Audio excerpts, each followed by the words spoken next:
but everybody kept going in UAE. And finally, after the climb, after the downhill, some groups came back together, and they had all 8 riders together. I mean, you don't understand, Spencer, how that feels as a team. The comfort it gives to see, okay, guys, listen, everybody's suffering, everybody's tired. We have all 8 guys here. That sounds safe. That feels really safe as a team who's in the lead. So. UAE was incredibly strong today. Whenever there was attacks or a selection, they had 3 or 4 guys, if not more. Hey everybody, welcome back to the Move Plus. I'm Spencer Martin. I'm here with Johan Bruyneel. We are breaking down stage 11 of the Giro d'Italia, and then at the end, we'll preview stage 12, and Johan will give his pick on who's going to win and how it's going to play out. First, a quick little primer on the stage. Richard Carapaz wins.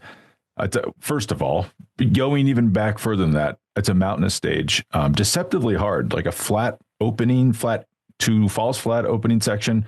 Probably one of the hardest climbs in the race, just smacked right in the middle of this. The Alpe San Pellegrino. Not quite sure. Still not sure if this is the real San Pellegrino. It is, Spencer. It is the real hard San Pellegrino.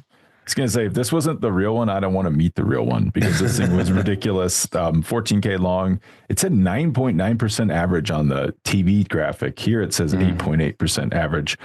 And then descent, and then a few climbs to the finish. There was a final climb of about 6K long with 6% average, and then rolling to the finish line. We thought breakaway, and initially there was a breakaway, but it didn't go until the climb. And that the problem that created is it couldn't create a gap because UAE was riding tempo back in the group to deter attacks, so their gap never got high enough, and they got reeled in at the end. You had EF up there thinking, what's EF doing at the front of this race? And then Richard Carapaz attacks on the final climb. A little bit of almost hesitation from UAE, and Carapaz holds them off by 10 seconds. His gap was getting eaten into in the rollers at the end there. But he wins, gets a 10-second time bonus, 10-second gap. So he's moved up into 6th place overall, 156 behind Isaac Del Toro, who's still in the lead, who actually puts a little bit of time in everybody because he gets that 6-second time bonus. But all the major contenders finish in the group behind. It's an 18-rider group. The breakaway was Nairo Quintana, Pello Bilbao, Luke Plapp, and Lorenzo Fortunato. So strong riders. And also Wout Poels. Don't forget Wout Poels. You're almost right there, Johan, with your pick. But first of all, what were your thoughts on how the stage was won? Richard Carapaz's win. I would say pretty impressive.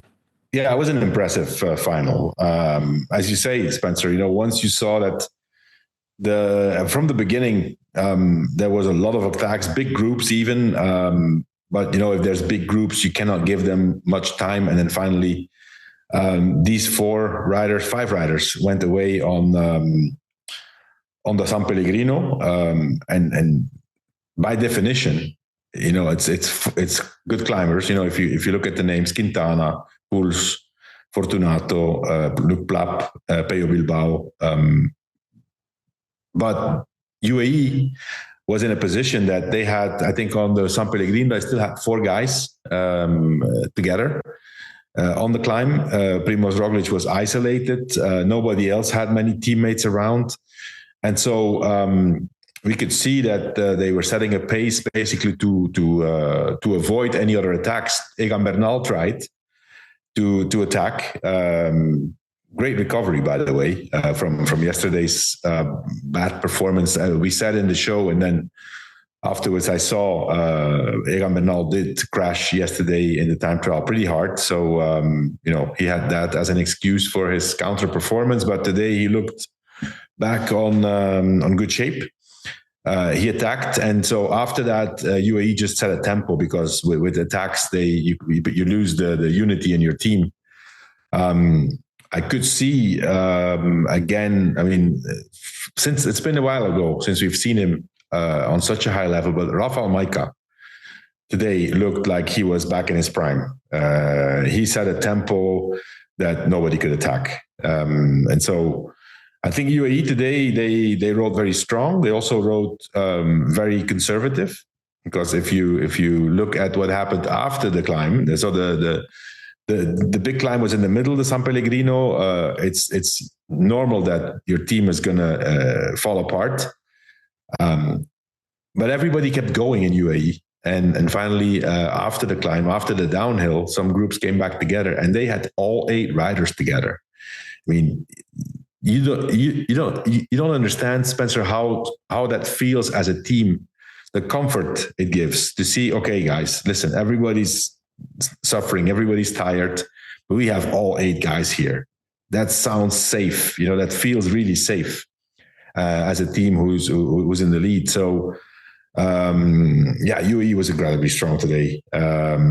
Whenever there was attacks or a selection, they had 3 or 4 guys, if not more. Then finally the breakaway was reeled in. They kept a good pace. Nobody else could attack. And finally, also we need to mention a part of UAE chasing. Mats Pedersen by himself did the work of like half a team for Ciccone. He was incredible today. He closed like a 2.5 minute gap to the breakaway, basically by himself. He was incredible. The atmosphere in Little Trek must be unbelievable. They won 4 stages already. Everybody's there. They're euphoric, and really good ambiance for sure at the dinner table, in the bus.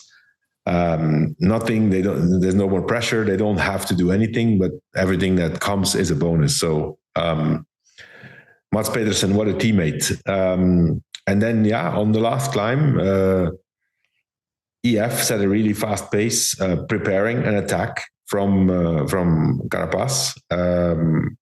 It was clear he was going to attack. Was it Steinhauser who was I think it was Steinhauser. Steinhauser, yeah. And you could see Carapaz on the radio. Everybody sees that also. So I was a bit surprised that nobody else tried to go with him.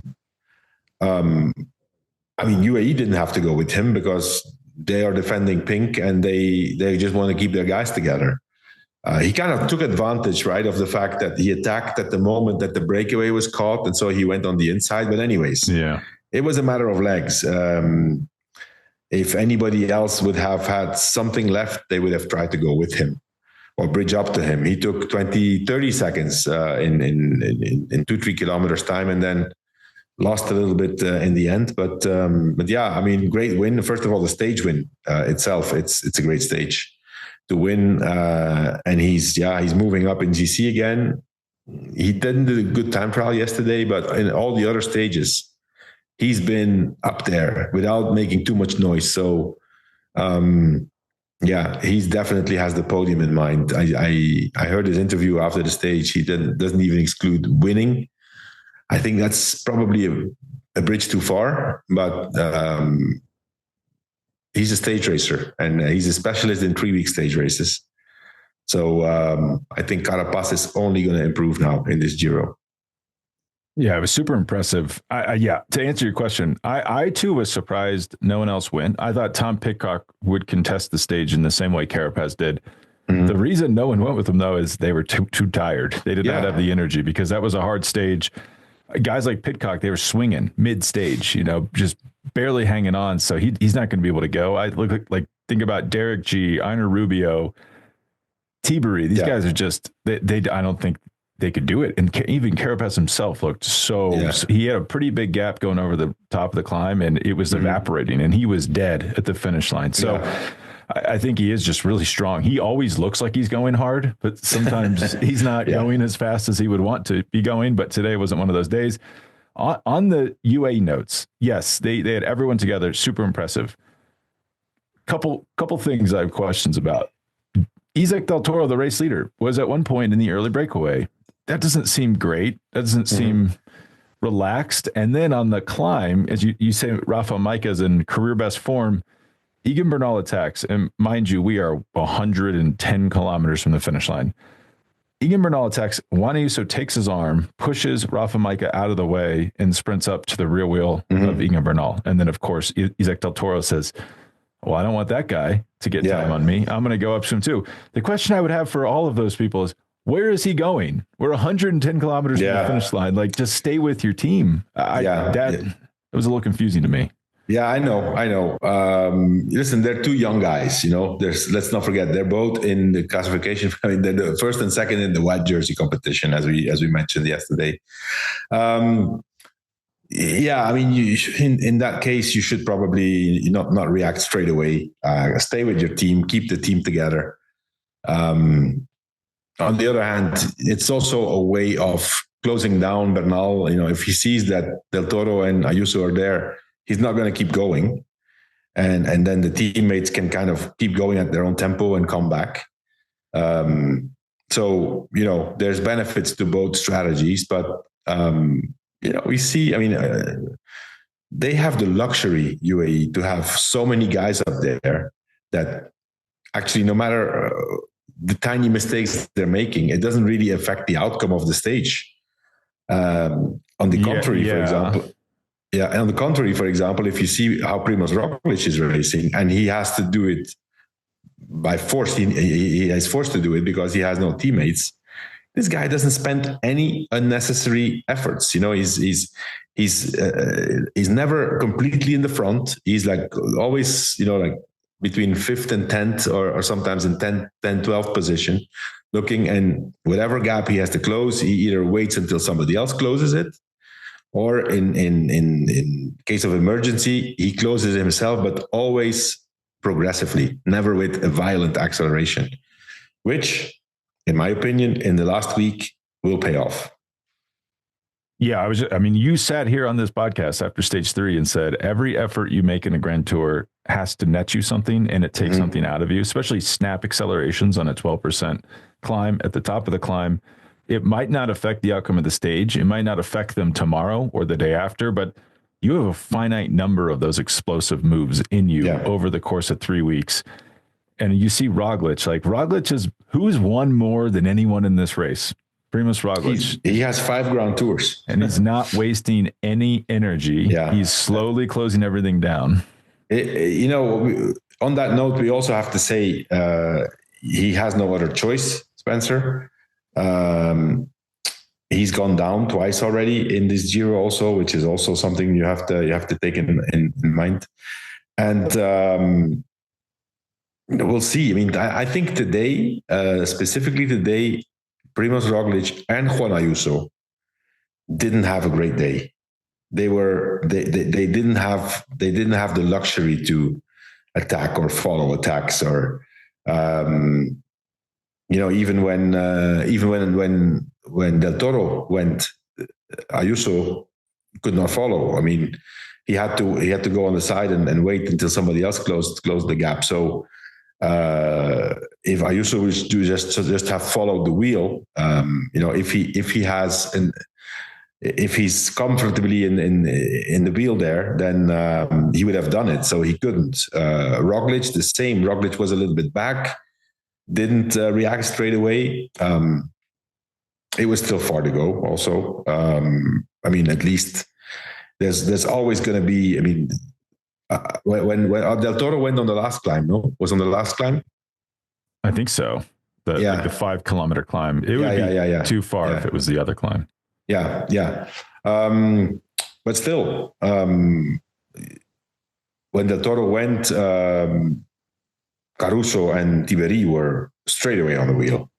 So it was not like it was a super violent attack. It was, I don't really know why he did it. I think it's the pure inexperience and the adrenaline and the excitement that makes him do these things. What's for sure is he's incredibly strong. I mean, once again, he got second. He had the most punch at the end of everybody else. Really impressive at the end. He was almost coasting into second. Yeah. So, didn't have a great time trial yesterday, but in these kind of stages, it's the second or the third time already that we see that, he rides around like, as they say, no chain, doesn't feel the pedals, he's scary strong. I would not be comfortable if I'm one of his rivals, including Juan Ayuso. He is very strong, scary strong. I totally agree with that. If he was your rider and he's jumping into the early move, attacking on the final climb, sprinting for second is totally good because you get 6 seconds. That's worth it. What would you tell him? Would you say keep it up, or would you say this is not sustainable? It depends. I mean, depends in the case of UAE and Machin. It's maybe good for Machin because he's obviously promised the leadership to Ayuso, and he sees this young Mexican guy who's strong making these little mistakes, and he's maybe gonna say, "Okay, guys, listen, just keep doing it. We're in the lead, and in the same time, the guy that I want to win the Giro is saving himself." I'm just talking. I mean, I don't know. I don't know. I'm just this is a hypothesis. But I would recommend him to take it. I mean, not take it easy, but be conservative and really save. I mean, he's in the lead now. It's the other guys who have to attack, and he will need every single bit of energy in the last week. So I would recommend him to just follow and rely on his team. Yeah, this is the easiest part of the race. Like, it only gets harder from here. And on Ayuso and Roglic, I agree. I don't think they looked amazing today. They're kind of lucky because then I don't think the next few days are going to be that GC decisive. Even Sunday stage to Asiago, you got to do Monte Grappa, but then it's this long, there's a lot of Ks to race after Monte Grappa. And then I think week 3 is where it's going to go down. So they have a lot of time to let Del Toro run on that line, that fishing line, while they get better. Yeah. I'm sitting here in a previous shirt, so it can happen, Spencer. It can happen that the day after a big time trial, and they both went very, very deep, that you're not feeling great. They both gave it everything they had yesterday. The day after, it can happen that you feel like, okay, this is not a great day. Let me just try to stay where I am and not be seen. Both of them could. I mean, we've seen a few details. I could say maybe they were not great today, but they could hide it pretty well. It was not extremely obvious, I would say. Yeah, I mean, that's why they're both. I guess Ayuso's not. He's clearly younger and not won as much as Primož Roglic, but very I was impressed by he's almost like a veteran savvy. He's race savvy. Yeah, he is. Yeah. Except when he's pushing his domestiques out of the way so he can close that gaps. That's what they're there for. That's what they make the money for. A couple more UAE questions for you. So after Carapaz attacks, they got real THEMOVE fans will know what I'm referencing there. They go to the front, and Adam Yates and Brendan McNulty are pacing, and they do a fine job. They get within 10 seconds. Carapaz gets 20 seconds. Like, that's kind of not ideal, but it probably is going to be fine. It's fine. Yeah. So, I mean, no notes on the chase. The only thing is they lose a little bit of time in the GC, but they don't totally blow up.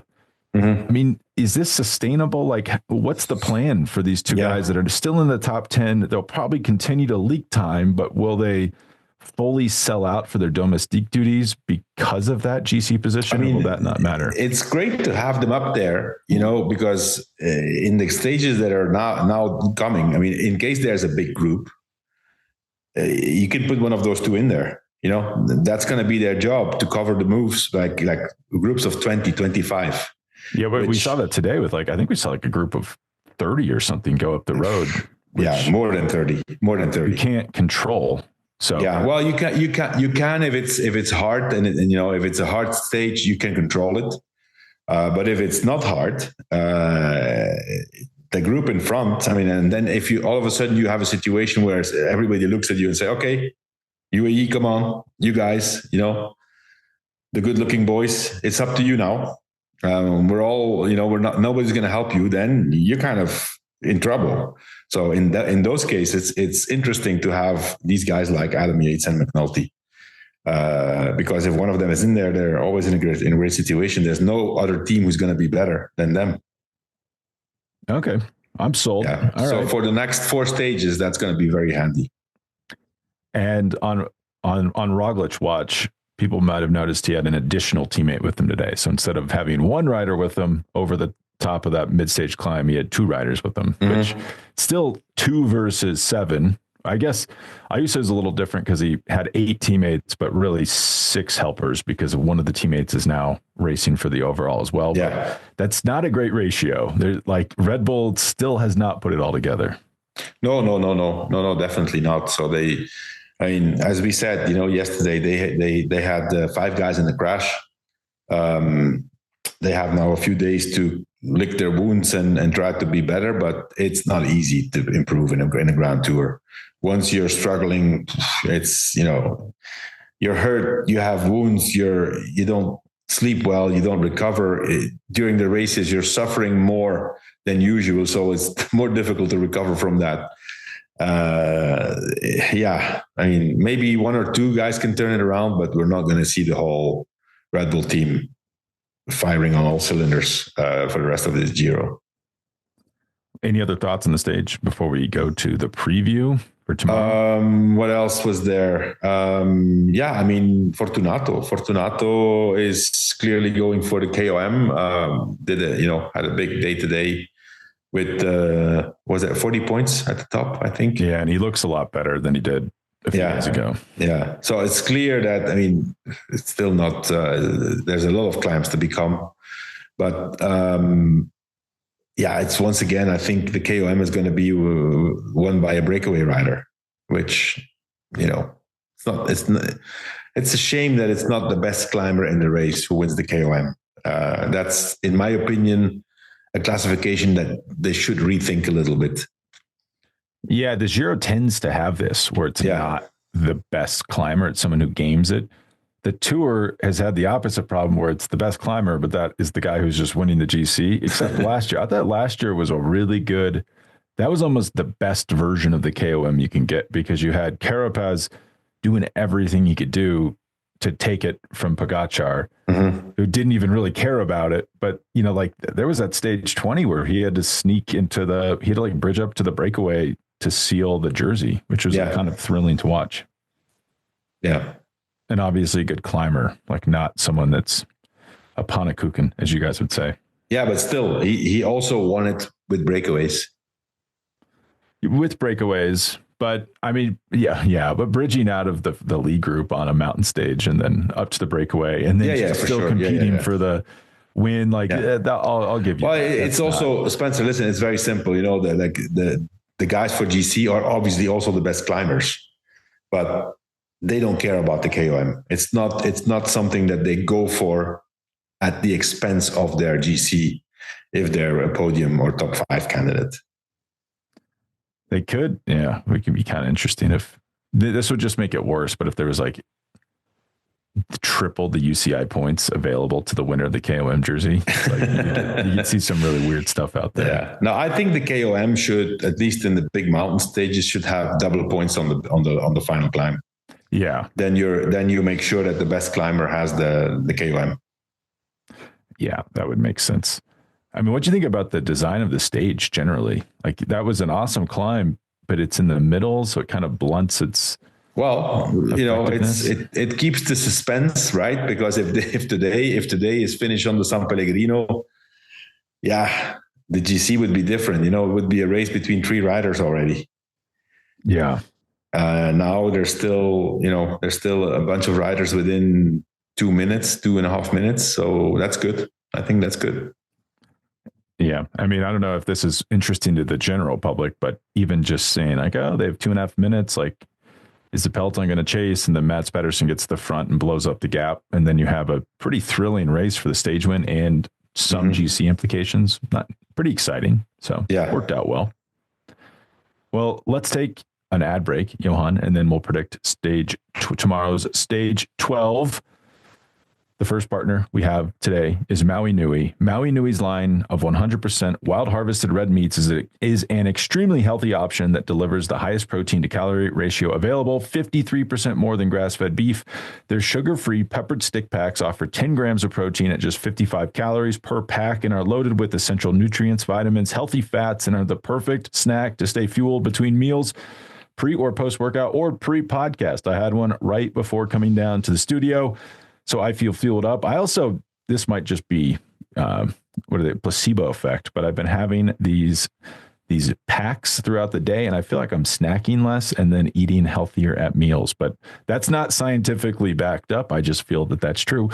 And one of the best parts of ordering from Maui Nui Venison is that you're not only getting healthy, delicious, ethical meals delivered directly to your door, but you're playing a key role in their mission to reclaim the abundant food system and preserve the delicate native ecosystems on Maui. As a former resident on the island, I know that it's difficult just to get food there. Usually you're paying a lot for imported food. Doesn't make a lot of sense because you can grow a lot of food and harvest food there. And that's what Maui Nui is doing, providing a local food source. And the issue of the axis deer overpopulation is real, and Maui Nui is doing their best to ethically solve that problem. So now that you know, Maui Nui offers 100% wild harvested meat that's completely stress-free and responsibly sourced. It's perfect for anyone looking to elevate their meals with delicious, high-quality protein. You're in luck because the Move listeners are offered a limited collection of their favorite cuts and products, but supply is limited by the nature of their work. All you have to do is head to MauiNuiVenison.com/TheMove to secure your access now. That's MauiNuiVenison.com/TheMove to get that now. And the link is in the show notes if you just want to follow it there.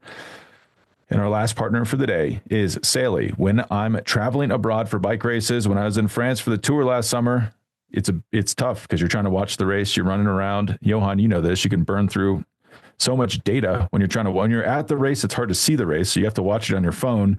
If you're using your like local US plan abroad, you might get some data, but you're not gonna be able to watch that much of the race, and you're gonna eat through your allotment quickly. And that's where Saily helps. It's a mobile eSIM app that lets you grab your local data plan in over 150 countries right from your phone. No more swapping SIM cards, no more hunting down phone stores and a jet-lagged haze. You land in a new country, open the app, and boom, you're connected. I can't say enough about this. You don't have to go to like a phone store in France and try to speak French and buy a SIM card. It's not a pleasant experience. And with an eSIM, you can just do it directly on your phone. It's fast, affordable, and reliable, and built by the same people behind NordVPN, who we use a lot on this podcast to watch a lot of the races. So you know it's a good product. Download the Saily app or head to Saily.com/TheMove. That's SAILY, and use code TheMove at checkout to save 50% on your data plan. Again, that's Saily.com/TheMove, and use code TheMove at checkout for 15% off your data plan. All right, Johan, stage 12. Tomorrow we get a likely sprint stage from Modena to Viadana, we'll call it. There's one of these confusing ones where you have two names up here. I'm just going to pick the first one. 172 kilometers. It is in the Po Valley. It could be pancake flat, but they take a little detour into the mountains around Modena. So there's a few categorized climbs. There's some sprint points, some bonus seconds. I think this is probably going to be a bunch sprint. And then you have a very Giro circuit in town that's probably overly difficult. The odds for the stage are Olaf Koy is the heavy favorite at plus 115, Caden Groves plus 275, Mads Pedersen plus 1100, Sam Bennett plus 1100, Milan Freton plus 1400, Paul Monnier plus 1600, Casper Van Uden plus 1800, Matteo Moschetti plus 1800, Wout van Aert plus 2500. It goes on and on. We'll call him out if we need to. But Johan, who do you think is going to win this stage? Yeah, well, first of all, we expect it to be a bunch sprint. It's not 100% sure, Spencer, because the first part of the stage is quite hard. There's going to be a break of riders who are strong riders. Now, this is obviously a stage where teams with sprinters have been waiting for. So normally there's going to be 2 or 3 teams that will try to control. I expect a bunch sprint. It's flat at the end. Could be a bit technical. There's a tricky corner with about 300-400 meters to go, but still, I think there's enough interest amongst certain teams with sprinters, Alpecin, Picnic, Visma, and others who actually only are here for this, around the sprinter. So I'm going to pick, although he hasn't been, he's been one time second, I guess, Olaf Koy. He's had some bad luck in some of the sprints, didn't really go his way, but he's fast. He's a strong rider who, after 10, 11 days of racing, will still be good enough. Big engine. So Olaf Kooi, he's only 115 plus 115, but I think he is my best choice tomorrow to win the stage. Yeah, bet 365, which is available in the US, he's plus 125, so that's slightly better. Mm-hmm. He's fast. Obviously, the market thinks he's really fast. I guess the thing is that second place, he didn't really get a chance to show it because he was boxed in.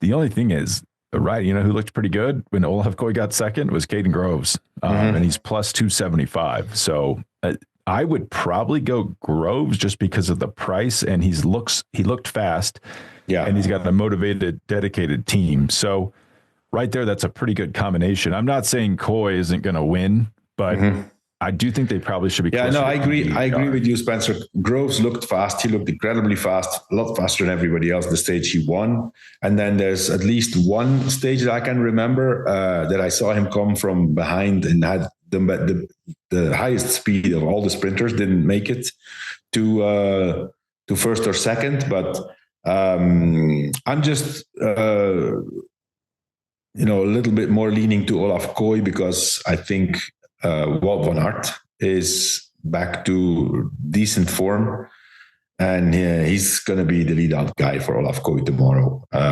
So if Wout van Aert can bring him in good position, I think Olaf Kooi has a good chance.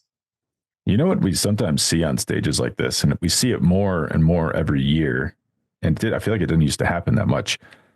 So you say it's hard in the beginning. Teams get nervous. They say, oh, breakaway could stay away. Keep the breakaway on a tight leash. And we've been waiting forever for this stage. We're here to win these sprints.